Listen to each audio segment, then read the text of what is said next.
HealerCast. Olá pessoal, estamos começando hoje mais um episódio do HealerCast. Então eu gostaria de pedir para vocês antes curtirem o nosso conteúdo, siga a gente nas plataformas de streaming de áudio, siga a gente no YouTube, siga a gente no Instagram. O tema de hoje então é sobre radiologia. Então nosso convidado de hoje é o Dr. Bruno Mendonça. Bruno é residente de radiologia no Hospital Madre Teresa em Belo Horizonte, né? É um hospital grande porte aqui de Belo Horizonte, um hospital muito bom. Então antes de começar, o Bruno está nas plataformas aí, nas mídias sociais, na verdade, no Instagram, né, como @Bruno Mendas, não é isso? Isso aí. Tô aqui com o meu host também, Alan França. Né, Alan? Fala, pessoal. Então, Dr. Alan França tá também no Instagram como dr.alanfrança. Eu tô como dr.bernardaramuni e o nosso Instagram é o healer.cast. Então, vamos começar aqui com uma perguntinha, Bruno. O que de fato é a radiologia? Cara, já começou com a pedrada, Já começou, né? Descendo a madeira. Pois é, então, na verdade, a radiologia é uma área da medicina que basicamente avalia exames de imagem, né? Dos mais diversos, faz alguns procedimentos também. A gente tem a rádio intervencionista que vem crescendo muito aí nos últimos anos, né? Com o avanço da medicina, com as tecnologias, enfim. Mas basicamente é essa área que dá o suporte, né? A gente, dentro ali tem tomografia, ressonância, ultrassom, enfim. É mais essa área voltada para diagnóstico por imagem mesmo, né? Uma área bem ampla aí, que a gente entra achando que é bem simples, né? Uhum. Aquilo ali, mas tem... Como a medicina no geral, né? Sim. Milhares de possibilidades aí. E a residência, assim, como que é a residência da radiologia? Cara, então, quando eu entrei agora há pouco tempo, né? Tô terminando o R1 agora, apesar da barba branca, né? Depois a gente vai falar sobre isso. Mas é uma residência, em comparação com as outras, né? Mais tranquila em relação à carga horária. Não acredito, assim, uma residência de cirurgia ou clínica. É uma residência bem mais tranquila, mas não deixa de ser residência, né? Uhum. Enfim, você entra para poder acompanhar no início do R1, você, no Madre especificamente, né, que eu faço no Hospital Madre Teresa, você já entra para acompanhar a ressonância, que eu acho que é fantástico, né, porque é um exame de maior complexidade, né, de imagem que a gente tem dentro da radiologia. E então você já tem esse contato logo que você entra ali, e isso te faz aprender muito. A curva de aprendizado é imensa, né? Principalmente porque na faculdade eu formei na Federal, né? Na UFMG, igual o Bernardo. A gente, não sei se você lembra, né, Bernardo? Mas a gente não tem tanto contato com a radiologia. Não sei se na sua formação também, né? Cara, Bruno, também não.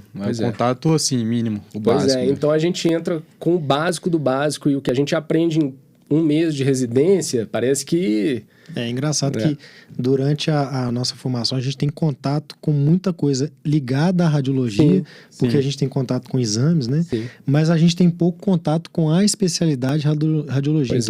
Então aí vem a pergunta assim, como que veio a escolha da radiologia para você? Então, eu sempre gostei... Na verdade, meu período de acadêmico, né, de faculdade, eu gostava muito da ortopedia, né? Eu gosto de esporte, eu gosto de jogar bola e gosto de futebol pra caramba. Então, eu acabava pensando muito, ortopedia bacana, né, e tal. Só que eu descobri que eu não gosto de bloco cirúrgico, eu não gosto de cirurgia. Então, fica difícil, né? Fazer ortopedia, impossível. E aí eu fiz um estágio na categoria de base. O Bernardo já fez também, né? Ele já falou aqui no América. Eu fiz no Atlético. E na época eu gostava muito de ver as imagens, né, das lesões de músculo esquelético, dos atletas, enfim. E, cara, eu comecei a pensar, eu já entrei na faculdade um pouquinho mais velho e já pesava muito para mim a questão da qualidade de vida, né, durante a minha formação mesmo. Então, eu já comecei a tendenciar para esse lado. Eu gostei bastante, né, de imagem, ultrassom gostava de ver também. E a qualidade de vida, eu acho que a rádio ela te proporciona, não que... Hoje em dia na medicina acho que nada é fácil para ninguém, né? Mas é uma especialidade que te proporciona, às vezes, trabalhar em casa, né? Nós vamos falar também, talvez, disso um pouco mais para frente, mas, assim, é uma especialidade que você pode optar por estar mais próximo da família e não deixar, às vezes, de trabalhar, né? De fazer as coisas que a gente precisa de fazer no dia a dia. Então, acabei unindo essas duas possibilidades. Eu gostava, né? Era uma coisa que iria me trazer uma qualidade de vida. E eu fui mais por esse caminho. Desde o meu último período na faculdade, eu já sabia que eu queria fazer radiologia. Eu já sabia que eu ia fazer. Foi o que sempre eu tive em mente. Nunca depois da ortopedia foi a rádio e acabou na rádio. Engraçado que eu tinha em mente que assim, pode ser que seja uma falsa impressão. Eu não sei se é uma coisa do Madre Teresa ou se eu tinha em mente um pensamento errado. Que a residência funcionava de uma forma onde você começava com ultrassom, depois ia para tomografia, depois ressonância. Sim, Existe isso ou não? Sim, nos outros serviços você vai ter contato com a ressonância, R3, acho que mais no R3. Entendi. No Madre, e eu acho isso fantástico, você entra tendo muito contato com todo o suporte necessário, mas seu contato já maior é na ressonância. E eu acho que faz um diferencial muito grande. Com certeza. Porque você vai ver a ressonância praticamente na faculdade inteira, né? E até engraçado, às vezes a gente... Na residência inteira. Na faculdade, na residência. É engraçado que, às vezes, alguns outros residentes de outros serviços vão lá rodar com a gente, né? Fazer um estágiozinho e tal. E eu, R1 lá, às vezes explicando para o R3 uma ressonância. Isso é muito bacana, sabe? E isso é legal, que reforça também aquela questão que a gente sempre fala aqui, né? Que a gente tem sempre a aprender com quem às vezes é menos graduado, assim, vamos dizer, né? Então, assim, se o cara é mais novo, você teve contato com mais contato experiência, assim, né? com experiência com ressonância, você está às vezes ensinando um R3 de outro serviço, né? Uma coisa que você já sabe, então isso é legal também lá do seu serviço, né? Vamos dizer assim. E acaba que você tem contato no R1 com tudo, né? No serviço do Madre. Eu acho que nos outros também, exceto a ressonância, no Madre você tem a ressonância. Então você tem com ultrassom, com a tomografia, você acompanha alguns processos, né, na questão intervencionista mesmo. Mas, assim, a gente hoje, basicamente, a ressonância é o carro-chefe do R1, né, por incrível que pareça, assim. Mas, assim, o legal é que a gente tem um suporte bacana, né, dos chefes, dos residentes, né, dos R2, R3, enfim. Então, aquele frio na barriga, na primeira semana já vai embora, porque você vê que você está respaldado, que é muito bacana. Você vai aprendendo ali, é muito legal. A curva de aprendizado é impressionante. Me parece, cara, assim, eu troquei ideia com alguns acadêmicos recentemente, me parece que o ultrassom meio que já estava entrando até na grade curricular do acadêmico em si, não sei se você está sabendo disso. Não estou sabendo. Eu conversei com alguns acadêmicos, porque eu estou pensando assim, cara, realmente, o cara que está lá na radiologia, ele tem que realmente pegar a parte mais complexa do negócio, não que ele não precise saber ultrassom, mas cada vez mais a gente vê o ultrassom sendo feito na sala de emergência, sim. né? Então, tá fazendo parte da grade curricular de algumas instituições já para o cara sair preparado para fazer o basicão ali, mas obviamente que não vai sair fazendo um grau de complexidade que nem um radiologista, mas pelo menos dando conta do recado ali. Né? Eu acho que o médico aprendeu que o ultrassom é uma ferramenta muito importante. Semiológica, né? Na beira do leito ali, né? Não só do leito, mas de cirurgia. Então, a gente vê hoje em dia, lá por exemplo, lá no de Lomberes, né? Tem um colega lá muito bom de ultrassom, ele é cirurgião geral e ele faz na beira do leito várias coisas, ensina, ele está dando curso, inclusive, agora, né? Por conta disso, a gente usa, às vezes, ultrassom na cirurgia, por exemplo, em operatório a gente consegue ver o tumor, né, com ultrassom, então isso é muito bom. Por exemplo, no SUS, que a gente não tem uma ferramenta que chama neuronavegação, a gente pode usar o ultrassom, que ele vai fazer uma neuronavegação, que é o quê? É você localizar a lesão ali, aí você está vendo a lesão sem estar realmente enxergando, porque às vezes tem o parênquima que está tampando a lesão, vamos dizer assim. Então é muito legal isso, né? De entrar na faculdade, essa modalidade. Hoje em dia a gente tem ultrassom pelo celular, né? Você liga lá o transdutor no celular e às vezes faz. Não, claro que restrito, né? Não é a mesma qualidade. Não é a mesma qualidade, mas que te ajuda no beira-leito ali a resolver um problema mais urgente, enfim. A gente vê muito anestesiologista, né, utilizando esse tipo de ultrassom, que é uma ferramenta barata, vamos dizer assim, né? Assim, é caro, um valor único se você for olhar assim, o preço, mas para um uso rotineiro dentro de um hospital, durante um período grande de tempo, sai barato, né? Então, sim, é uma ferramenta legal isso aí. Então, basicamente, assim, a radiologia são 3 anos. São 3 anos. São 3 anos 3 obrigatórios. anos obrigatórios, né? Com possibilidade de estender aí para um R4 até... Eu acho que o primeiro, eu até te falei antes, a gente queria abordar alguns mitos e verdades assim, da radiologia, né? Porque eu acho que o podcast de hoje ele é muito importante para muito acadêmico, igual você falou, né? Ele não tem o contato com a especialidade, né? Então acho que dá para você esclarecer muitas dúvidas de muitas pessoas que às vezes têm interesse e não sabem, assim, né? Então, primeira coisa, o radiologista é médico. E muito. Alguns leigos acham que o radiologista não é médico, o anestesiologista ou anestesista não é médico, mas é médico, né? O radiologista é médico. E eu queria que você falasse um pouco assim, o radiologista, ele tem contato com o paciente?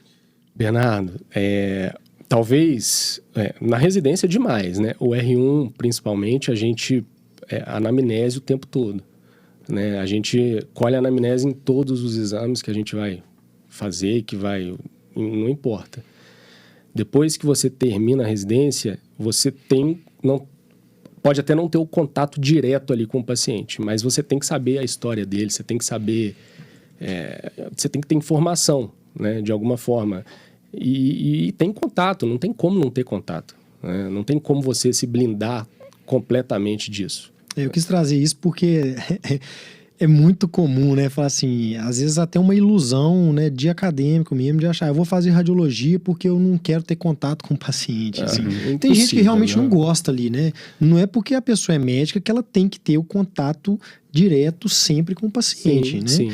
Mas também achar que não vai ter um contato, assim, zero na especialidade é impossível, né? Acho que na medicina, numa forma, eu não consigo pensar, talvez, anatomia patológica, que você recebe patologista, né? Talvez. Mas eu não consigo pensar. Na medicina, você não tem como você não ter 100%. Contato com o paciente. Eu acho que é pré-requisito, cara. Eu tenho uma teoria na mente que, assim, a medicina ela é muito ampla, existem diversas possibilidades, mas se existe um assim, é tanto que eu sou meio resistente a essa ideia de que você não teria condições de fazer medicina. Eu acho que a única condição que realmente fala que não tem jeito de você fazer medicina, na realidade não tem jeito de você fazer nada da área de saúde, é de você não gostar de se relacionar com outras pessoas. Sim. Porque acho que até patologia, cara. Um dia a gente vai chamar um patologista aí pra trocar uma ideia. Legal. Porque eu acho que não é impossível, cara. Você tem que saber conversar, você tem que saber se relacionar, você tem que ter empatia. É pré-requisito básico. Ninguém trabalha sozinho. Impossível. Na medicina, pelo menos, né? Em outras áreas pode trabalhar sozinho, que se lasque pra lá. Exatamente. Né? Na medicina... Não tem como, cara. Inclusive, cara, assim, você falou isso daí, me veio uma memória aqui. Eu conheci um radiologista lá em Petrolina, eu fiz um estágio uns 3 meses lá. O Américo Mota, não sei se você já ouviu falar nele. É porque realmente ele é lá do Nordeste, acho que terminou em Recife, depois foi pra Petrolina. Cara, esse cara, ele era muito diferenciado. Obviamente, ele deve ser um excelente radiologista na parte técnica, mas pelo menos a minha visão é que ele era um cara muito diferenciado porque ele se interessava muito pelo caso, cara. Tipo assim, ele ia lá, discutia, examinava o paciente, conversava, saiu o laudo, ele ligava pro neurocirurgião, conversava, debatia. Tipo assim, quando simplesmente você sai do seu papel de simplesmente laudar um exame e passa a fazer o que você deve de fato aprender na residência, que é ir lá colher a anamnese e realmente se envolver com o caso, não simplesmente achar que é uma imagem e um papel que você tem que canetar, você se torna um diferencial, né? Com certeza. E assim, é um pensamento muito equivocado, né? Esse aí, que é o que a maioria tem antes de ter o contato com a especialidade. Não existe você pegar, olhar para a tela de uma ressonância, de uma tomografia e digitar o que você está vendo ali e acabou por aqui, e manda para o médico que ele se vire. Não existe isso, né? Muitas vezes o que você está vendo ali depende da história do paciente, porque tem milhares de coisas que são iguais na imagem, mas que o que vai te nortear é a história. Você tem que contextualizar. A clínica, ela tem que estar presente junto com a imagem, não existe, né? A gente aprendia na faculdade que a clínica é soberana, não é isso? E eu acho que, eu não sei se esse grau de soberania da clínica, ele pode ter caído um pouco, né, em virtude dos avanços tecnológicos, dos exames que a gente tem hoje em dia, mas ela nunca vai deixar de existir. Né? A história do paciente, o exame físico, né? Que a gente, infelizmente, vai vendo cada vez menos aí de alguns colegas, enfim. Então, é fundamental que você tenha pelo menos um norte ali. Outra coisa, como que você vai discutir, como você vai ajudar? O papel da radiologia é ajudar, auxiliar um diagnóstico. Como é que eu vou te dar a notícia, né? Vocês são neurocirurgiões. Se eu não sei nada da história do paciente, como que eu vou discutir um exame com vocês para ajudar vocês numa situação que vocês precisem, né? Eu vou simplesmente... E a importância também do pedido do exame, né? Não chegar lá e pedir, eu quero um ultrassom da barriga. Bernardo, ultrassom do abdômen, né? Olha, tem que descrever. O sofrimento de vocês deve ser isso aí.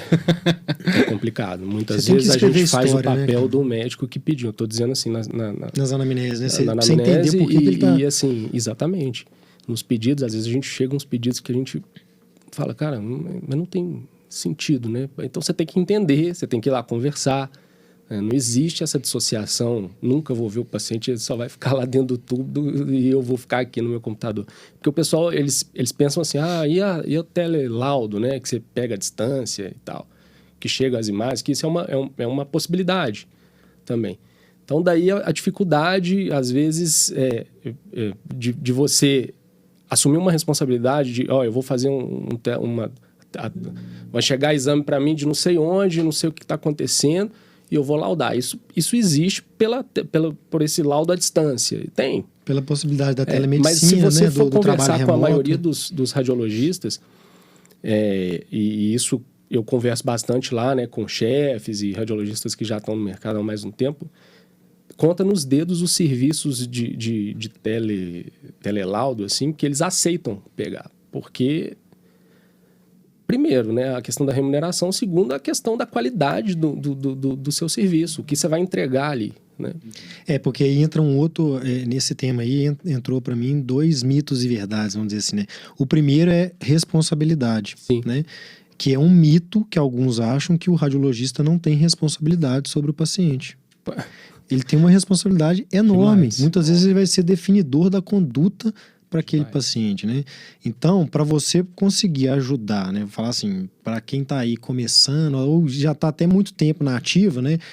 Para entender que se você quer ajudar o seu paciente, você precisa também ajudar o radiologista, entregando a ele uma história adequada, né? E isso me veio um insight aqui agora que é a mesma coisa que se aplica com o patologista que a gente estava falando aqui agora. Quando você entrega uma peça anatômica para o patologista, você não explica o que é que você viu no paciente, o que é que você viu no intraoperatório, né? Qual é o seu feeling ali, qual é a história familiar do paciente. Também você dificulta muito a vida do colega com também, certeza, né? A mesma coisa se aplica para o radiologista. Comunicação, né? Fundamental. Exatamente. Fundamental. Exatamente. A gente pegar as maiores dificuldades, que eu acho que não só na radiologia, mas na medicina no modo geral a gente tem hoje em dia, entre colegas, é comunicação. Né?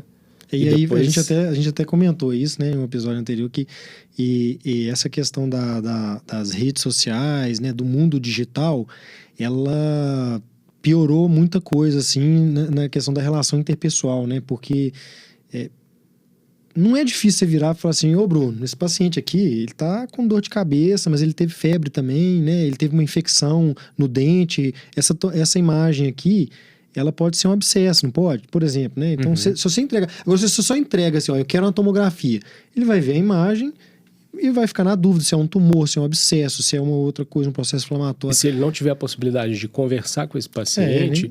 Nem sempre o paciente vai estar falando, né? Tem paciente que, às vezes o paciente fala, mas não consegue comunicar. Tem paciente que é tão... A simplicidade é tanta que algumas pessoas, às vezes, não conseguem nem... Ele não consegue contar a história dele, muitas vezes, né? E então... a gente tem isso claramente porque antes do exame, né? A gente tem um questionário que é entregue para o paciente preencher. Então, ele vai preencher ali diversas informações e ainda assim a gente tem que fazer a anamnese, porque ele, muitas vezes, ele não sei, não é obrigação dele mesmo, né? Ele não sabe, igual o Bernardo falou, comunicar, passar a informação que a gente precisa muitas vezes. Então, você conversando ali, ele falando, você tentando entender, ou até o médico, né, escrevendo melhor, um pedido mais completo, uma historinha, não precisa fazer não precisa fazer um texto de 4 páginas para as coisas tudo, fundamentais, né? O médico experiente, ele sabe o que precisa de ser passado e vai o que mudar ele... o pensamento do radiologista. Então, assim, a comunicação é fundamental. Sim. Né? Fundamental. E aí entrou uma outra coisa também, que é a questão do trabalho remoto, né? Como que está essa realidade, assim, do trabalho remoto, né? O home office, vamos dizer, que para medicina existe, né? Eu digo assim, tenho muito pouco contato ainda, né? Mas conversando com alguns colegas, a questão do trabalho remoto, eu acho que, igual eu falei aqui no início, eu escolhi a radiologia pela qualidade de vida, eu posso trabalhar de casa, mas quando eu digo trabalhar de casa, não necessariamente é pelo trabalho remoto. Às vezes eu estou em casa, mas por exemplo, eu estou laudando algum exame lá do Madre Teresa, que eu sei quem está lá, que eu conheço a história do paciente, que eu vou estar lá no outro dia, vou passar lá, então, enfim. Mas essa questão do laudo remoto, que às vezes vem exame lá de São Paulo, né, de um paciente para eu poder laudar e tal. Muitos falam que a gente tem que escolher a dedo, né? Igual eu tinha falado aqui, pela responsabilidade, porque a qualidade, às vezes, do exame que é feito, né, a indicação de contraste ou não, tudo isso vai prejudicar a análise, né? E a remuneração, né? Porque, como qualquer outra área da medicina hoje em dia, a gente tem que se valorizar, né, cara? Uhum. Eu tenho um amigo que até formou comigo lá na faculdade, na minha turma, e é meu chefe hoje lá no Madre, e ele fala, cara, eu botei um preço mínimo no meu laudo. E eu não vou aceitar abaixo disso, porque é meu trabalho que está em jogo. Eu não posso... Não é questão de mercenário, não é isso, né? Não. As pessoas, elas têm que entender que... Cara, se você for aceitar qualquer situação de trabalho, primeiro a qualidade vai começar a cair e os próprios prejudicados são os pacientes, né? Que o cara, às vezes, vai ter que laudar 1000 exames num dia para ele conseguir fazer uma renda que atenda às necessidades dele.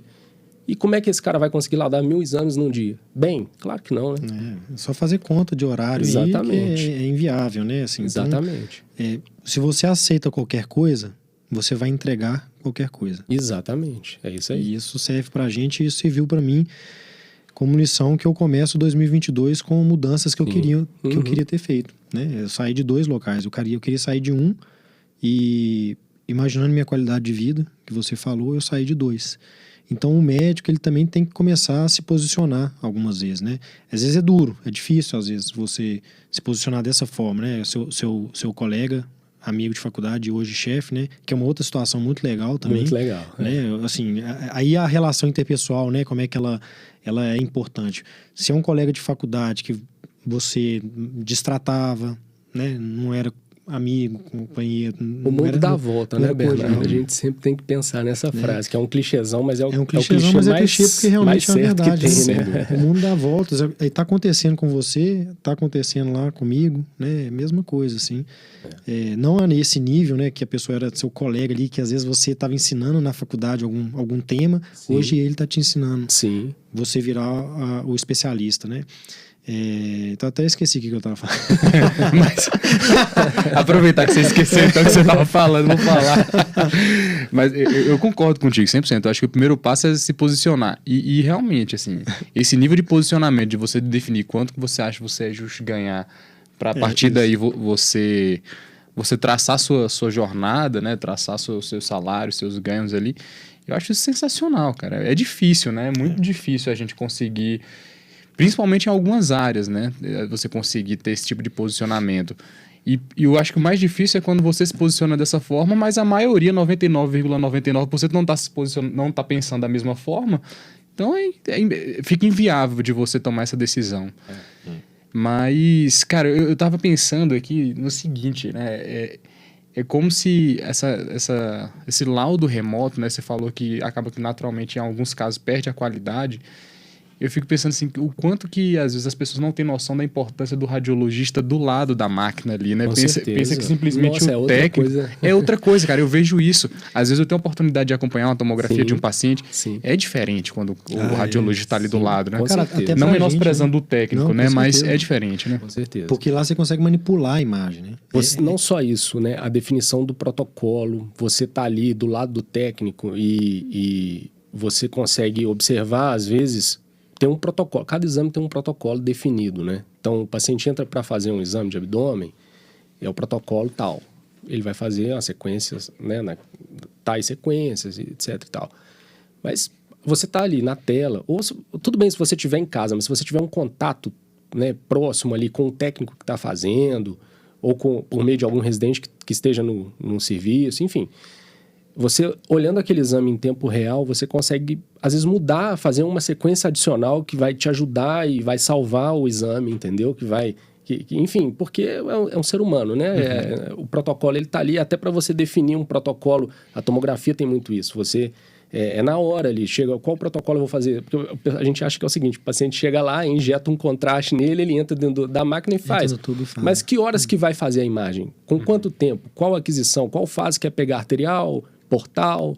Entendeu? Tem várias nuances aí que vão definir a qualidade do exame e vão ajudar, né, o paciente, ajudar o médico que pediu. E aí por isso que reforça o que você falou. Para você pegar um trabalho remoto, você tem que ter muita confiança em quem está lá também. Porque uma parte extremamente importante dessa cadeia é o tecnólogo, né? O técnico, demais né? Da conta. Existem tecnólogos e tem técnicos também, às vezes. Os técnicos são fundamentais. O técnico de radiologia, né? Como é que... Talvez, acho que sim, dessa cadeia, ele tem uma importância enorme, cara. Nossa assim, Senhora. Porque um técnico bom, ele ajuda muito o paciente, no final das contas. Ele vai ajudar o radiologista, ele vai ajudar o cirurgião ou o clínico, etc. A gente, assim, eu gosto muito de imagem também, né? Eu tenho uma facilidade para ver imagem, assim, então eu gosto de ir lá na máquina manipular a imagem minha. Por exemplo, angiotomografia, que é um exame que eu sou apaixonado, assim. Eu gosto de ir lá, manipulo a imagem, você já viu fazer, eu faço as reconstruções, entendeu? Sim, Muitas vezes eu sei fazer, eu aprendo lá com o técnico. Esse é um diferencial. É um diferencial. Né? Então, e aí que vem isso, né? Você pegar um exame que uma pessoa fez a reconstrução, por exemplo, de qualquer jeito, ele só assim, existe uma técnica, software, né? tecla, quer dizer, um software que você coloca assim, fazer a retirada do osso, vamos dizer, né?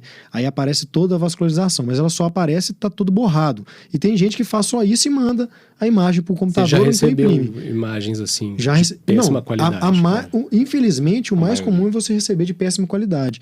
Quando você tá do lado da máquina, o cara faz, assim, a pessoa fez uma reconstrução ruim, você tá do lado da máquina, você vai lá, às vezes você pede para refazer, ou então você mesmo, se você sabe, sim, você vai lá e você reconstrói. Então, um radiologista que tá lá do lado da máquina, ou tem acesso a isso, ele tem acesso à manipulação da imagem, né? Ele consegue tirar mais proveito do exame, vamos dizer assim. Demais, muito. Então, e lá no falar do Madre, porque é onde eu tô, onde você né? Tá, né? Mas assim, isso aí cara, tem que ter um exame de qualidade, tem que entregar um exame de qualidade. Isso. Se não ficou bom, reconvoca o paciente. É isso aí. Entendeu? E isso que é um diferencial também, locais que fazem isso. Exatamente. Né? Porque assim, eu já...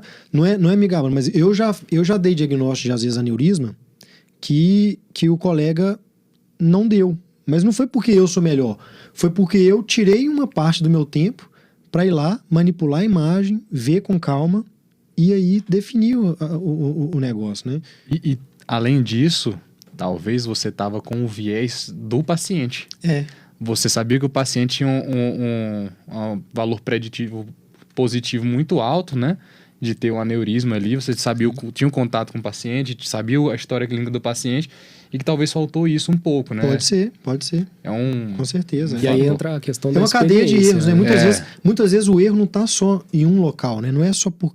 O erro às vezes está assim, na história que eu entreguei para ele, aí o erro também foi na confecção do exame, no tanto de contraste que usou, o tempo... Então, assim, radiologia, cara, assim... Cara, é muito legal. Sensacional, né? Legal demais. Eu acho muito legal. É muito legal. Porque isso, assim, você muda a vida do paciente com o exame, né? Impressionante. Claro, né? tem as suas dificuldades, como todas as outras áreas têm, né? Tem os seus poréns, enfim. Nada é mar de rosas hoje em dia, né? Principalmente na medicina. Mas... Cara, é muito legal. Eu tô, assim, curtindo pra caramba. Ô, Bruno, só um segundo, Bernardo, que eu quero aproveitar esse momento da gente falando da importância do radiologista ali do lado. E eu quero saber qual que é o seu nível de preocupação, não só seu, mas de você, dos seus colegas, das pessoas da área da radiologia, com o avanço da inteligência artificial. Porque eu acho que... E linka muito com o que a gente está falando, né? Que a gente está falando da importância do ser humano, do radiologista ali do lado da máquina. Sim, não só para laudar, como também para fazer o exame, né? Qual que é o diálogo de vocês? Eu acho, assim, que se isso for realmente, de fato... Vem acontecendo, né? A gente tem aí muitas inovações, né, nesse sentido. Mas estou falando aqui com a experiência de um R1, né? Mas às vezes posso falar R2, até uma bobagem aí, mas eu acho que isso está muito distante, cara. E eu acho que se for caminhar para isso, tem que tomar muito cuidado. Porque, querendo ou não, é igual a gente está falando aqui, né? Uma máquina, ela é uma máquina, ela tem um protocolo a seguir. Eu acho que a gente vê lá os protocolos de AVC que entram para a gente lá, né? Que o Rapid vai fazer a imagem e mandar o score e tal, muitas vezes diverge. Muitas vezes diverge do que realmente é, né? A gente tem aí, inclusive, foi até sugerido fazer um estudo comparativo aí sobre o que a máquina deu e o que realmente era. Eu acho que o que você quer dizer, assim, tá longe no sentido da confiança plena. Exatamente. Que o negócio é assim... Tá longe de tirar, assim, não precisa do radiologista, né? Exatamente. Assim, isso não... Gente, isso não... E primeiro, eu acho que se isso for acontecer, vai acontecer primeiro, infelizmente, lá fora, né? País de primeiro mundo. O Brasil... Mas nós estamos assim...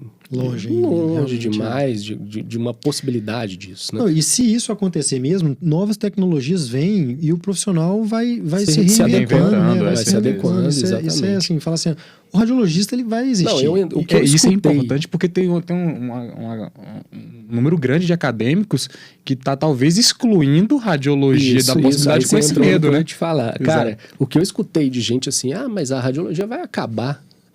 E eu ficava com aquilo, não, bicho, putz, não é possível. Não é possível, né? Eu já tô aqui, tem 5 anos aqui que eu formei, que eu tô pensando que eu quero fazer a residência, eu vou entrar no negócio que vai acabar, não é possível. Na hora que eu entrei, eu falei, bicho, pelo amor de Deus, que papo é isso, sabe? Não tem como isso, cara. Bacana. Talvez em 2800, mas, cara... Não tem. Vai ser reinventando. Se às vezes para tomografia não vai ter, talvez vai surgir um outro exame que ainda assim vai precisar do homem junto com a máquina, né? Que aí é a melhor união ali, né? A máquina muito boa com um homem muito bom. Homem no sentido do ser humano, né? Não é só homem, não. Mulher e homem, porque às vezes tem pessoa que acha... Mas é assim... Um exemplo do que você falou, de que talvez esteja muito longe, porque principalmente o nível de segurança disso daí talvez vai demorar muito, é o ECG. Né? A inteligência artificial para o ECG surgiu já tem um tempo. Ninguém usa, cara. O negócio sai lá, você literalmente ignora aquilo e olha o ECG. Então, eu dou plantão de clínica ainda. Então, assim, todos os eletros que chegam para mim tem uma alteração, um infarto, alguma coisa assim. Se eu fosse levar em consideração tudo que fala. Exatamente. Olhar cegamente, né? Ninguém usa. Não dá. Mas, e assim, você falou uma questão da remuneração. Assim, atualmente, como é que está o mercado, essa parte da remuneração? Bernardo, olha, eu vou te ser sincero. Não tem como eu responder essa pergunta de uma forma segura, porque eu converso, né? Ainda estou conversando um pouco com as pessoas.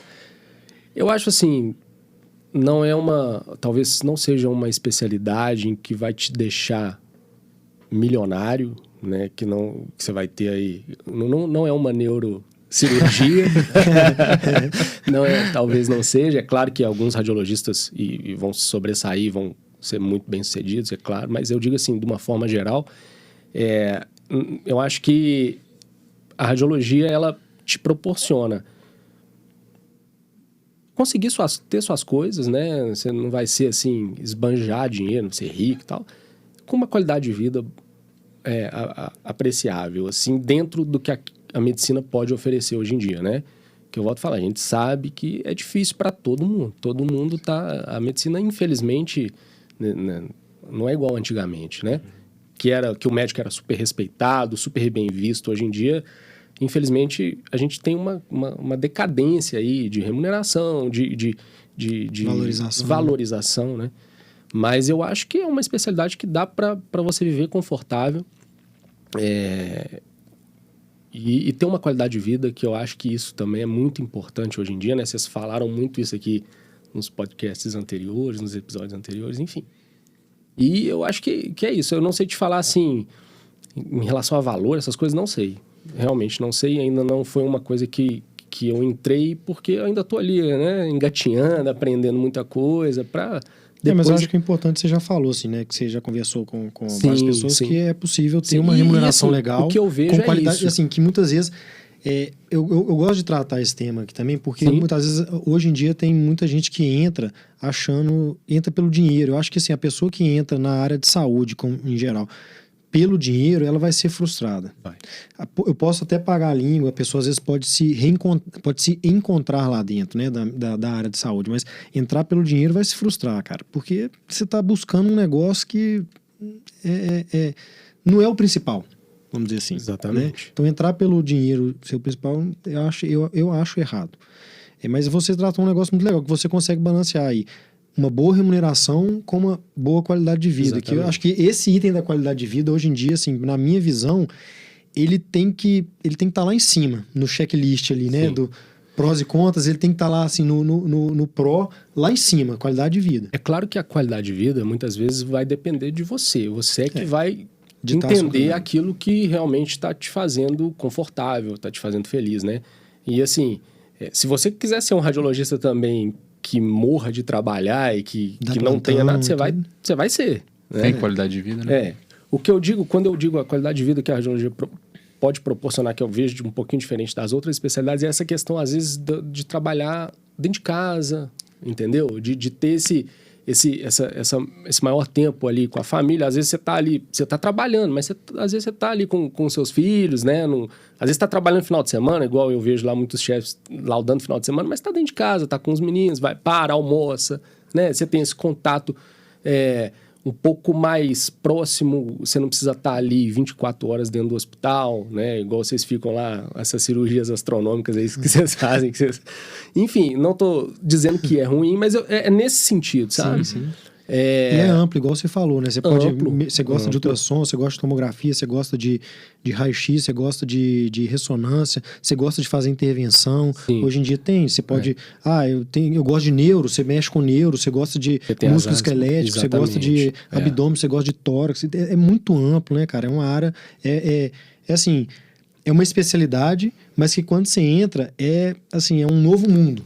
Né? Vamos dizer assim, é um novo mundo, né? Então é muito legal isso aí. E fora que eu acho que muito da perda da qualidade de vida de uma pessoa vem associada ao nível de estresse que ela tem dentro do trabalho dela. Sim. E eu posso estar até enganado, mas assim, eu imagino que o nível de estresse de um radiologista, pelo fato dele não ser o médico assistente do paciente, ele ser um médico colaborador no diagnóstico ali, então naturalmente ele vai ter uma certa... um contato com o paciente, mas não é um contato que vai gerar um nível de estresse que gera, por exemplo, no médico, no cardiologista que está ali tendo contato íntimo com o paciente. Então, acho que isso também talvez interfere um pouco. Assim, esse pensamento, eu concordo em parte. Eu acho que realmente o radiologista ele tem um pouquinho menos de exposição talvez ao paciente. Não quer dizer que não tem responsabilidade, né? Aí é que entra a questão seguinte. Muitas vezes o médico que está exposto ao paciente vai ligar para o radiologista para poder discutir o achado de exame, entendeu? Ou vai cobrar do radiologista algo que ele acha que pode ver ou não ver e acaba que é uma reação em cadeia. O paciente procura o assistente procura o radiologista e acaba todo mundo envolvido às vezes. Então, assim, cara, estresse... Hoje em dia, na nossa profissão, é difícil não ter. É verdade. Mas é aquilo que a gente vem conversando. A maturidade vai te orientando, né? Para aquilo que você tem que realmente aceitar e tem que se preocupar, para aquilo que não vale a pena, né? E saber lidar também, né? Exatamente. E isso foi legal que você trouxe agora, que entra num próximo tema que eu queria abordar com você, que foi a questão da maturidade, né? Porque você começou a medicina um pouco mais maduro e, consequentemente, começou a radiologia também um pouco mais maduro do que o que normalmente acontece. Então, eu queria que você falasse um pouco desse processo da medicina, né? Como que foi entrar na medicina para você, assim? A gente é amigo de infância, né, Bernardo? Sim. A gente cresceu junto praticamente. E a medicina foi algo... Eu lembro você falando no episódio que você falou de você, né? Como foi sua trajetória, mais ou menos igual a você, assim. Ó, eu estava ali no segundo ano do ensino médio foi quando eu resolvi fazer medicina. Não fui um cara que nasci amando medicina, com vocação, não é meu caso. Entrei para medicina, assim, gostava muito das biológicas e detestava exatas, ao contrário do Bernardo, que era muito bom em... Bernardo era bom em tudo, na verdade. Eu não, eu era assim... eu queria fazer biologia. Até o segundo ano eu falei, eu vou fazer biologia. Aí eu comecei a ler e tudo mais, eu falei, não tem como fazer biologia no Brasil, só se eu fosse muito rico, uma família muito rica mas não tem como, assim, pelo que eu almejava. Tô desmerecendo a biologia não, gente, mas foi no meu ponto de vista, o seu tá? ponto de vista, as coisas que você almejava pra sua vida, não dava pra... Mas adoro ficar vendo aqui esse programa no Discovery Channel, aquelas coisas, enfim. Falei, cara, o que eu vou fazer? Aí, até conversando, né, com o Bernardo lá no colégio, eu vou fazer medicina. Só que eu não tinha a percepção do quão difícil era entrar numa faculdade de medicina. Na época, eram menos faculdades, né? E lá em casa, a possibilidade de fazer faculdade particular sempre foi nula, né? Pelo preço e tal, enfim. E eu botei na minha cabeça que eu queria fazer federal, mas eu queria fazer o UFMG. Porque eu falo assim, cara, eu tô em Belo Horizonte, tem uma faculdade que é uma das melhores do Brasil. Do lado da minha casa, eu vou fazer o UFMG. E aí, só que eu não tinha a maturidade suficiente e assim, eu não tinha a disciplina suficiente para entender como que era que eu precisava me dedicar para passar no vestibular, né? E aí eu fiquei nessa toada aí uns 4 anos, eu acho, né? Para poder entrar na faculdade. Nos 2 últimos anos que eu fiz de cursinho, eu já estava um pouquinho... Eu era bastante disciplinado, mas eu sempre esbarrei ali, quase passei por décimos, aquela coisa toda, enfim... Mas se tem um negócio que eu sou, eu acho que o Bernardo pode falar, eu sou persistente, cara. Eu vou até a hora que eu falo assim, bicho, não dá mais mesmo. E foi justamente o meu último ano de cursinho. Eu falei, não dá mais. Ou eu passo esse ano, ou eu vou fazer outra coisa. Infelizmente, não aguento mais. E graças a Deus eu passei, foi o único ano que eu fiz particular, que eu tentei as ciências médicas também, e passei na UFMG. Entrei, então, com 22 para 23 anos, né? Que é quando muita gente, às vezes, já está saindo da faculdade. Eu entrei na minha sala, tinha menino de 17 anos, né? E fui fazer. Tem o ônus e o bônus, né? Eu acho que tudo na vida tem o seu lado positivo e negativo. Cara, eu acho que foi uma faculdade que eu já entrei mais consciente das coisas, sabia... Aí comecei a direcionar realmente para aquilo que eu sabia que poderia me ajudar a me tornar um bom profissional. Formei com quase 28 anos já, né? Então, já quando formei, eu já olhava para meus colegas e falava, pô, todo mundo já... O Bernardo já tinha formado há muito tempo. O Bernardo foi meu veterano lá, ele formou... Eu fiquei 2 anos com você lá, né, Bernardo? Foi, eu acho que eu formei 4 ou 5 anos na sua frente. Pois é. Então, assim, cara da mesma idade... Né? Inclusive eu sou até mais velho que o Bernardo, uns dias aí, 2 dias mais velho que ele, e o cara já tá aí, já tá com um apartamento dele, né? E eu aqui na faculdade e formando agora. E aí me veio a seguinte questão, cara, eu não vou fazer residência agora, não tem como, eu não tenho, aliás, eu não tinha paciência mais para aquela coisa academicista demais, eu queria sair para trabalhar. Queria, né, viver o trabalho, ver meus amigos, todo mundo trabalhando, né, construindo, e eu ali, eu falei, não, eu preciso trabalhar, eu não quero fazer residência agora. Não sei, assim, teve seu lado positivo e seu lado negativo, né? Porque eu já estava bem mais velho, né, para formar, e eu acabei indo... aí a gente entra naquela questão que eu acho que hoje em dia esse sonho aí vou ficar rico na medicina, né? A medicina, ela é uma especialidade que nos possibilita, às vezes você recém-formado, você não está lá cheio de dívida e tal, 1 mês de formado, você tem um salário que muito pouca gente tem, né? Você vai para um PSF, vai dar plantão e tudo mais, então você vira uma chave ali na sua vida em 1 mês, cara, que você fala, tô rico. Apesar de não estar, né, nada, a gente sabe disso. Mas tô rico.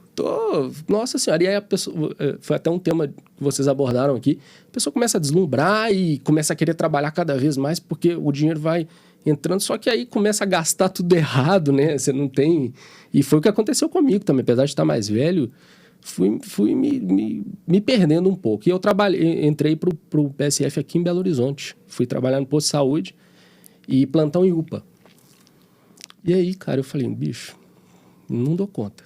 Porque era um volume de coisa, uma situação, estresse e... eu trabalhava no PSF que era dentro de uma comunidade, né? Assim, violência, e fiquei pouco tempo lá, né? Pouco tempo assim, alguns meses, me surgiu uma oportunidade de ir para o interior. E eu sempre gostei muito do interior. Eu olhava muito essa questão, a qualidade de vida, né? Eu gosto dessas coisas, eu sou bem sossegado quanto a isso.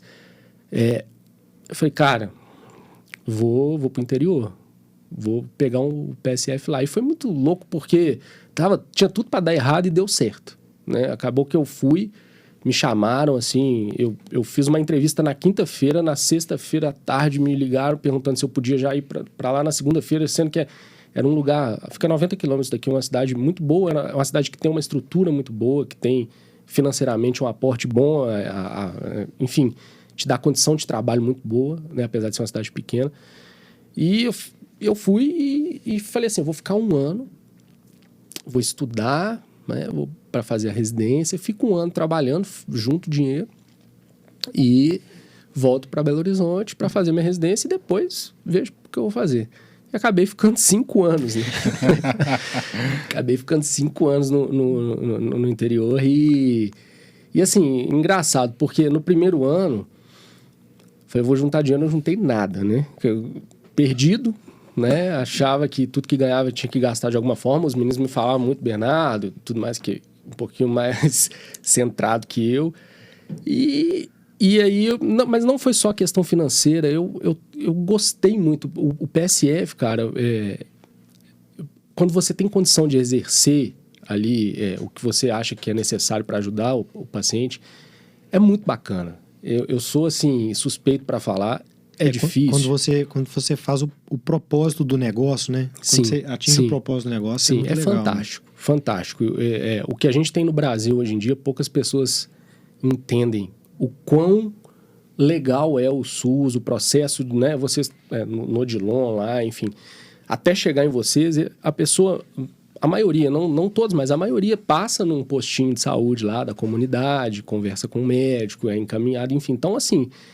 E foi muito bacana, porque eu estava num lugar que me proporcionava exercer aquilo que eu precisava fazer, pedir exame e era atendido e tudo mais. E eu fui empolgando com aquilo, falei, cara, é muito legal, mas é muito desgastante também, porque você acaba que exerce um papel muito social, né?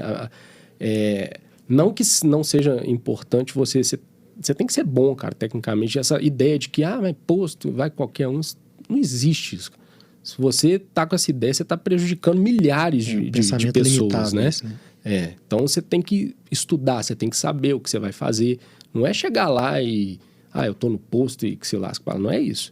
Tá? Então, tem uma responsabilidade imensa que poucas pessoas entendem, né? E que eu fui ficando. E aí, eu falei, cara, eu não vou fazer... Não é o que eu vou fazer pro resto da minha vida. Eu posso... Olha, sinceramente, hoje em dia, uns dias para trás eu estava pensando assim, acabou o posto, nunca mais volto. Não sei, sinceramente, eu não sei se eu nunca mais volto. Foi uma experiência bacana. Sim, né? eu posso conciliar às vezes, a radiologia com... Pode. Eu não sei, né, o que vai ser... Não volto em breve, mas sei lá, eu mais velho, no futuro, posso voltar, não sei. Mas, então, falei, cara, eu preciso fazer a residência porque eu já estou numa idade, né? Já estou um pouquinho mais velho e se eu não pode fizer dizer que agora... você começou mais ou menos 10 anos a residência mais velho do que o usual. Exatamente. Não quer dizer que esteja errado, né? Exatamente. 10 anos, praticamente, né? Foram 10 anos. Foram 10 anos. Você foi pra lá com família ou foi sozinho? Fui sozinho. Sozinho. Foi muito louco. Eu fiz a entrevista com mais... Era bem concorrido, porque é um lugar muito bom de trabalhar e falei, não vai dar. E eu ainda insisti para fazer a entrevista. Porque eu liguei umas 3 vezes pra moça lá, até que ela falou assim, coitado desse menino, ele tá me enchendo tanta paciência que eu vou deixar ele vir, né? Uhum. E fui e me chamaram, sabe? E tipo assim, cara, eu internato rural na faculdade, eu lembro também do episódio do Bernardo comentando e tal, eu amei aquilo, velho. Pra mim foi muito bom. Não só, assim, farra. O Bernardo tava namorando eu na época, não, mas eu digo assim, farra muito boa, mas, cara, o contato que eu tive com a comunidade, eu fui pra uma cidade de 3 mil habitantes. Uma experiência única, né, cara? Assim. 3 mil habitantes. E a gente fazia atendimento pra zona rural da cidade de 3 mil habitantes. Então, vocês imaginam os lugares que a gente ia. E o pouco que a gente fazia ali, que era limitado, a gente era acadêmico, né? Assim, mas o pouco que a gente fazia fazia uma diferença tão grande na vida das pessoas ali, cara. E assim, esse contato com o interior que eu tive, eu falei, cara, eu quero trabalhar no interior um dia, velho. Eu quero, porque isso é legal demais. O povo, sabe, você fazia o que você tinha que fazer, a sua obrigação, a gratidão que as pessoas têm, sabe?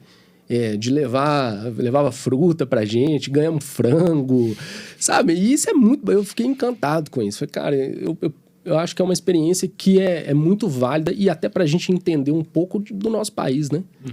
Do nosso país. A gente, infelizmente ou felizmente, o sistema básico nosso de saúde, ele é um modelo muito legal, pena que tem os seus entraves, né? Mas o funcionamento... Cara, eu via paciente que não tinha nem onde morar direito fazendo um tratamento de uma doença via SUS, que o medicamento era 30 mil por mês, entendeu? Então, você vê uma situação... Claro, não são todos, ainda tem muito o que melhorar, mas... Você os já que falava, dão certo, cara, né? Aqueles que dão certo é muito legal, então, né? Fiquei lá, né? E aí falei, não, agora tem que fazer a residência e acabei voltando aí pro Madre para fazer a rádio aí, que eu tanto quis sempre. Eu acho que o que motiva muito nesse contexto, assim, é o sistema funcionando também, né? Porque eu vim do Nordeste, eu cheguei a trabalhar ainda 3 meses no... Acho que eu já te falei isso, né? Trabalhei 3 meses no interior da Bahia e é o contrário, sabe? Desestimula. Sim. Porque as coisas não funcionam. E uma das coisas que mais me chamou a atenção quando eu mudei para Minas Gerais foi isso, ver o SUS funcionando, cara.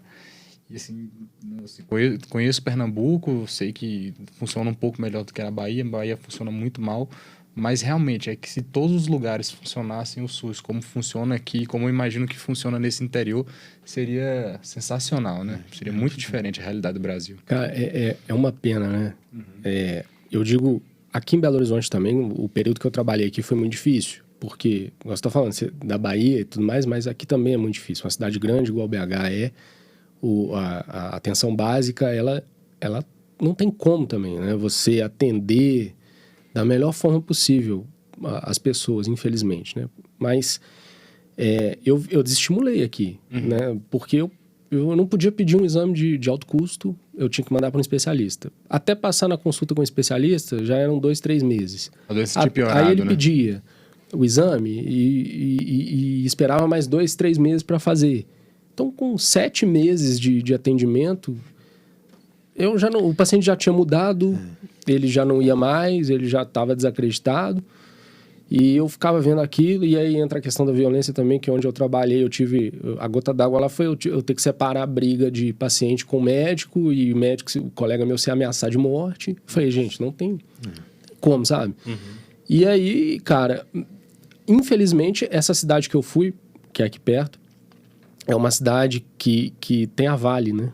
Uhum. Tem a mina da Vale. Então, é uma cidade que tem dinheiro. E, infelizmente, a realidade é essa. Tem dinheiro... As coisas funcionam. Funciona.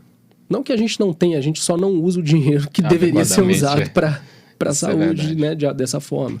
Ele vai para outros lugares aí que só Deus sabe aonde. Mas, quando você tem, você resolve. Né? É bom. Cara, assim, mas aí, assim, essa entrada sua mais maduro, assim, que você acha que trouxe, assim, de benefício para você? Bernardo, na residência?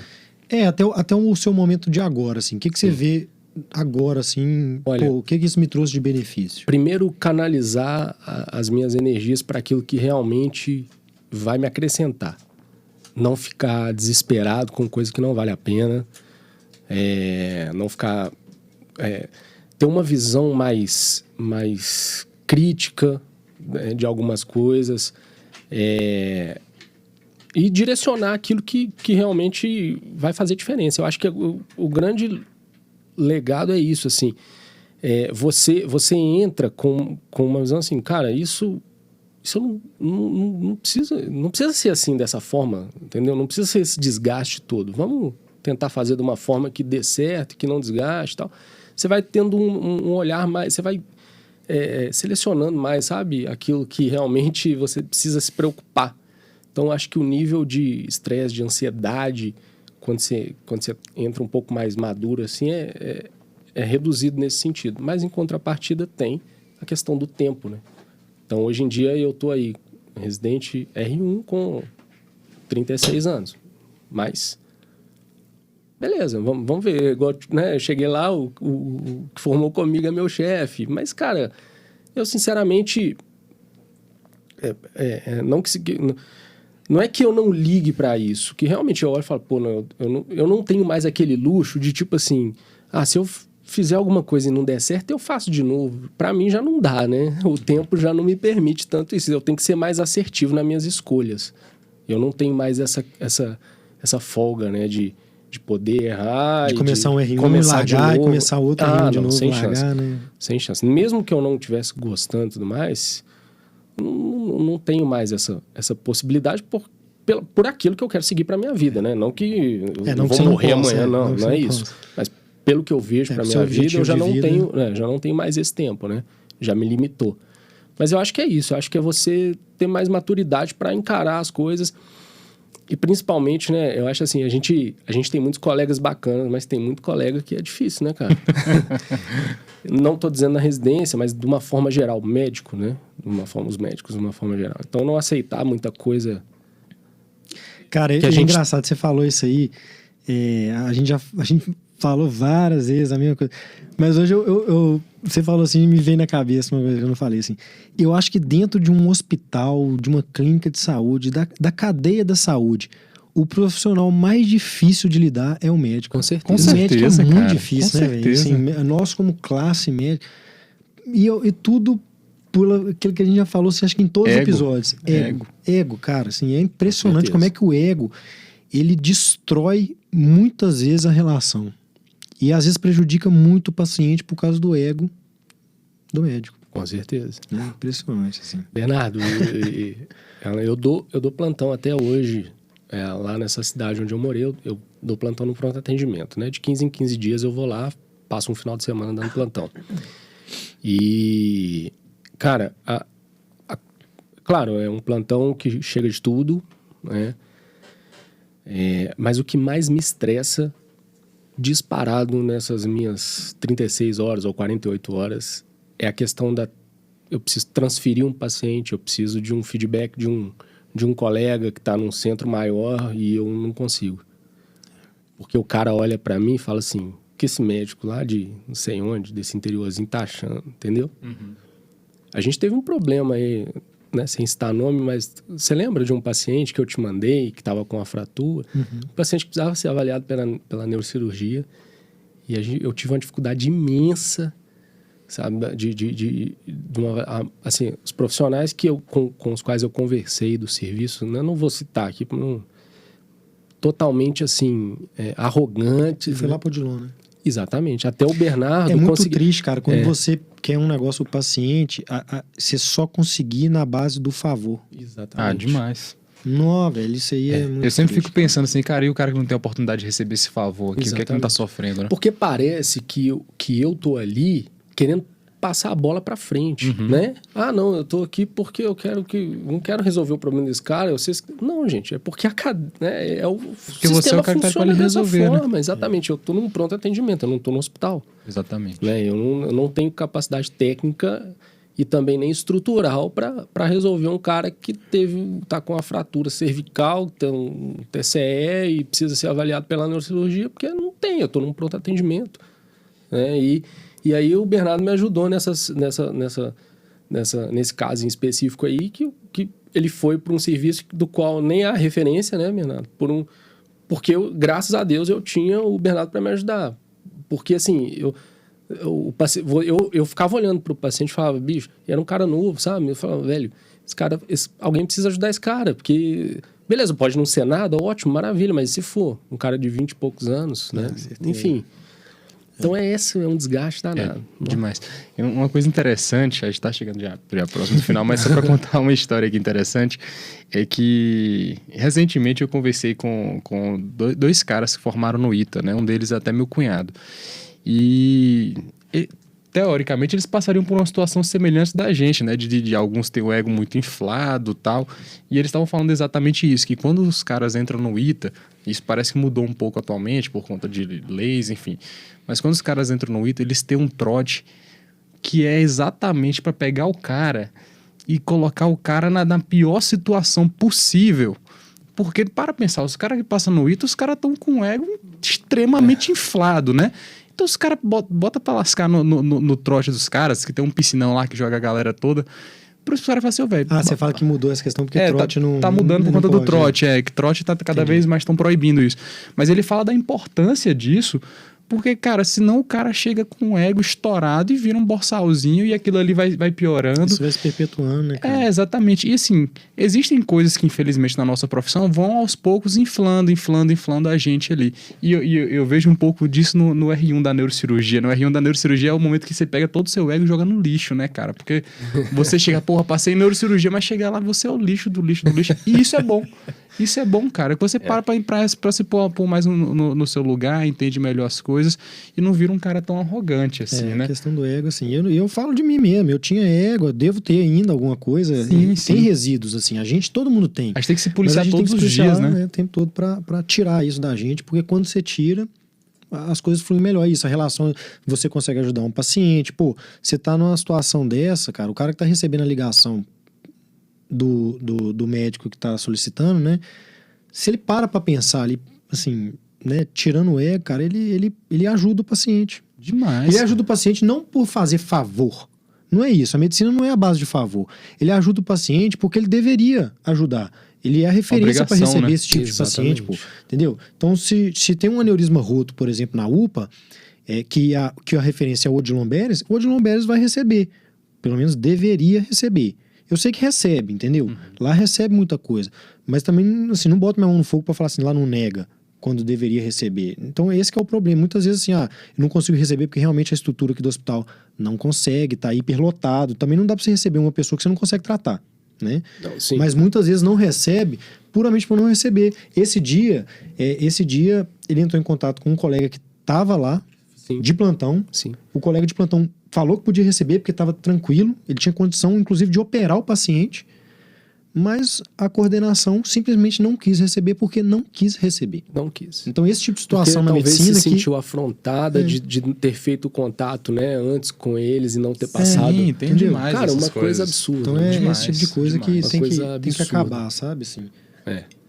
Naturalmente, quando você acaba isso, você tende a só beneficiar o paciente, né? Com certeza, cara. Mas a gente trabalhando isso, igual a gente sempre está falando aqui, eu acho que isso aí a gente vai plantando sementes, assim, acho que quanto mais a gente vai falando, isso vai virando rotina, eu acho que a gente vai difundindo um pensamento que é um pensamento que eu acho que é legal e as pessoas vão entendendo isso também e acho que vão concordando, né? E isso vai sendo transmitido. Então, acho que o nosso papel também é esse aqui no HealerCast, né? Sem dúvidas. Assim, nós estamos chegando no finalmente, mas antes de finalizar, eu queria que você... Eu acho que foi muito legal, sabe? Assim, eu fiquei muito feliz. Foi demais. O Bruno é meu irmão, né? Assim, não é nem meu amigo, ele é meu irmão mesmo. Nós somos amigos de muito tempo mesmo, já vivenciamos muita coisa aí, boas e ruins juntos. E eu fiquei muito feliz, cara, porque é engraçado, né? A gente é tão amigo, mas tem coisas que a gente às vezes nem compartilhou, que você falou que hoje, cara, que pra mim foi novo, que eu aprendi novo. E é legal isso também, porque eu sempre te enxerguei como meu melhor amigo, né? Ele é um dos meus melhores amigos. E aí foi legal porque eu te enxergo agora de uma outra forma também, entendeu? A forma como um médico, né? Que às vezes a gente tem essa relação de amizade com a pessoa e não consegue dimensionar profissionalmente como é que ela é, né? Então é muito legal isso, assim. Eu queria te agradecer mesmo. Antes de finalizar, te dar os parabéns, né, pela sua jornada. Acho que é uma jornada de resiliência. Para mim, assim, o que te define, né, eu falei isso Sem com o Alan dúvidas, quando a gente ia te chamar, assim, eu acho que tem que chamar o Bruno, porque a jornada dele é uma jornada de resiliência, porque não é para qualquer um. Fazer o que você fez, lógico, a escolha foi sua. Muitas das coisas foi escolha sua. Ainda assim, é uma jornada de resiliência também, sabe? É de persistência, né? Você falou persistência. Num mundo cada vez mais que cobra o imediatismo, né? Demais. Que você com 20 e poucos anos, você tem que estar na Forbes né, e tudo mais. Mas eu queria agradecer, né, o convite, e eu não tinha costume de escutar podcast. Eu lembro que quando vocês foram começar o projeto, você mandou uma pergunta e assim, eu não tenho costume, mas eu escuto muito o Hiller, assim, põe no carro ali, vou escutando, que me dá um prazer ver, igual o Bernardo falou, meu irmão, né? E o Alan eu tô conhecendo agora. Mas assim, quando ele me chamou, eu fiquei empolgado, eu tava até nervoso aqui antes de entrar. Porque eu acho, cara, é um projeto que tem que existir. O que vocês estão fazendo aqui tem que existir. Nós não aprendemos a vida além dos hospitais, né? Que é o título. A gente não aprende isso na faculdade, nenhuma faculdade. A gente entra muito despreparado para muitas situações, né? E o que vocês trazem aqui, eu acho que serve de alento para muitos estudantes de medicina, mas também para quem já está formado, para quem não é da área médica, porque é da vida, cara, né? Então, assim, para mim foi uma honra participar. Quando o Bernardo me chamou, fiquei feliz pra caramba. E eu aqui agradeço a oportunidade. E falar que o Bernardo, ele sempre me inspirou muito. Esse cara é diferenciado, você sabe, né? Sei disso. Ele sempre me inspirou, assim. Eu sempre fui um cara muito indisciplinado, né? Com pouco foco, às vezes, né? Sempre fui aquele cara que, quando precisava estudar para o vestibular, me ligava, bora pra pelada, bora. Deixava o estudo lá. E foi por isso, realmente, às vezes, que eu agarrei um pouquinho mais, sabe? Mas também não arrependo de nada que eu fiz. Eu acho que se fica aí uma situação para passar, né? Queria que você passasse pro pessoal, é o seguinte, mensagem. galera. Eu acho que vamos deixar um pouquinho essa pressão de hoje em dia, de que eu tenho que ser sempre o melhor em tudo e eu tenho que estar com 20 anos com a minha vida resolvida. A vida é muito ampla, os momentos são únicos. Se a gente deixa, às vezes, de aproveitar um momento ali, ele não vai voltar pra gente, né? Então é melhor, aquele outro clichê também que eu acho que é a mais pura verdade, se arrependa do que você fez, porque o que você deixou de fazer, se você se arrepender, dói mais, né? Então, vamos com calma, né? Eu acho que se para você é super importante estar numa posição precocemente ou atingir um nível de excelência profissional, a custo de qualquer coisa, reveja esses conceitos. Porque tem outras coisas. A vida não é só trabalho, a vida não é só lazer, a vida não é só... A vida é um conjunto de situações. Eu acho que a gente tem que se dedicar um pouco para cada uma. É claro que uma hora a prioridade vai ser o trabalho, uma hora vai ser a família, né? Vocês estão com filho já, eu acredito que seja uma coisa de outra vida, né? Mas cada momento tem a sua prioridade, mas existem outras coisas, né? Existem coisas que a gente precisa aproveitar porque passa, né? Então, acho que o recado é esse. Vamos com calma, não se desesperem. A vida dá tempo de recuperar, às vezes, alguma coisa, dá, né?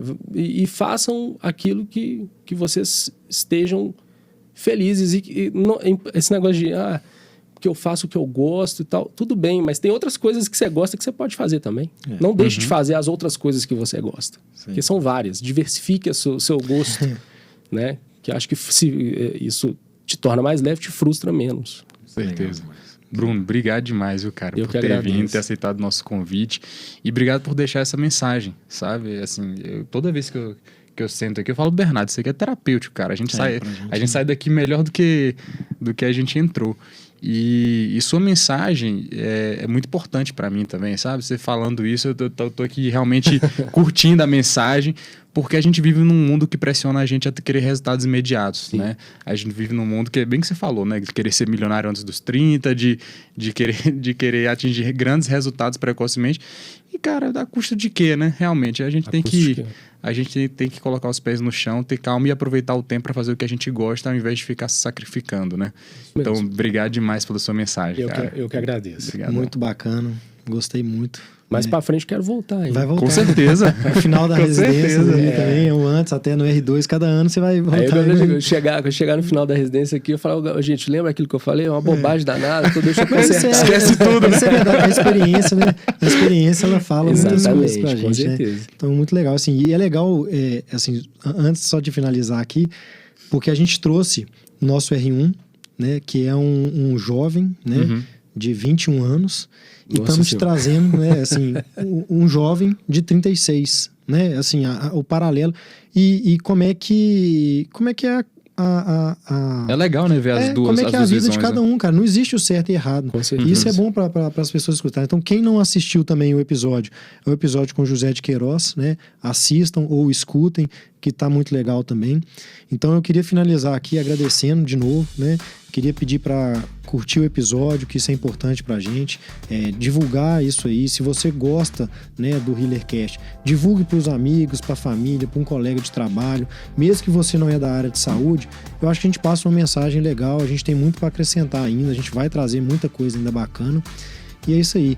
Para encontrar o Bruno, vocês encontram ele no Instagram, no @Bruno Mendas, conhece no final, né? Eu só não sou muito blogueiro. Assim. Não tem problema, né? Assim, mas acho que se alguém quiser uma informação sobre radiologia, sim, né? Assim, então... Até só pegar um gancho bem rapidinho aqui. O meu Instagram hoje é mais para coisa pessoal, mas eu acho que a gente vive num mundo que isso vai demandar daqui a um tempinho. Certamente eu vou fazer um profissional, porque é uma maneira até de dialogar, né, com as pessoas e ajuda. Com certeza, bastante. você pode ensinar, né? Tem muito para ensinar. Então é isso aí, pessoal. Um grande abraço e até a próxima. Valeu.